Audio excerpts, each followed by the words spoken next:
Aanhin pa ang pinakamodernong kagamitan kung may ilang pulis pa rin ang umaabuso sa kapangyarihan. We will continue to investigate and hold these people accountable within the bounds of the law. We do not condone wrongdoing among those who are sworn to uphold the law and to protect the citizens of our republic.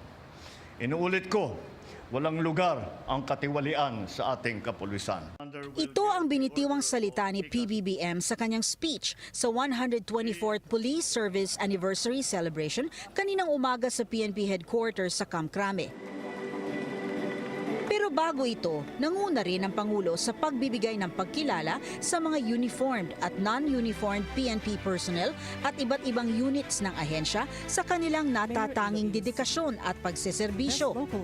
Be assured that the government stands with you, behind you, every hour of every day, as you continue to carry out your mission and build a safer and more peaceful bagong Pilipinas.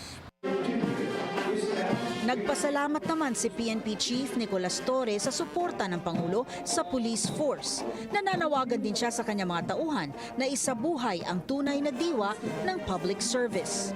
Let us be the police force that people not only respect but truly trust. Patuloy nating isapuso at isabuhay ang ating sinumpaang tungkulin, maglingkod ng buong husay at tapat, walang bahid ng katiwalian o pagmamalabi sa kapwa.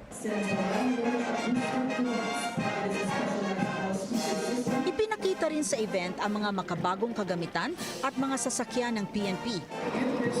Kasama rito ang Eye in the Sky, mga helicopter na makapagbibigay ng aerial advantage sa police operations.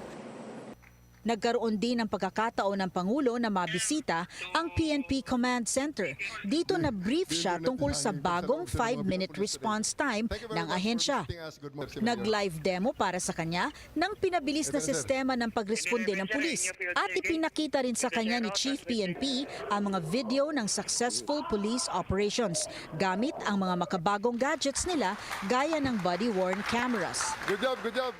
So, ito lang po ang ating news update ngayon mga kadiyo. And please comment down below kung ano ang masasabi nyo sa video na ito. And please, pakisupport naman ang ating Facebook page para magpatuloy pa tayo sa paggawa ng bagong news update. Maraming salamat po at magandang araw.